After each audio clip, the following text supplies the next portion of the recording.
এমন যদি হতো আমার দেশের শাসক হতো ওমরেরই মতো হতো, আবু বকরের মতো।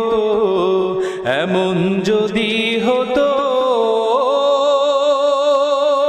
আমার দেশের মা বোনেরা লাঞ্ছিত হতো না, আমার দেশের কৃষক শ্রমিক বঞ্চিত হতো না, ধনী গরিব ভালোবাসায় জীবন ফিরে পেত, যদি আমার শাসক হতো ওমরেরই মতো। এমন যদি হতো আমার দেশের শাসক হতো ওমরেরই মতো হতো, আবু বকরের মতো। এমন যদি হতো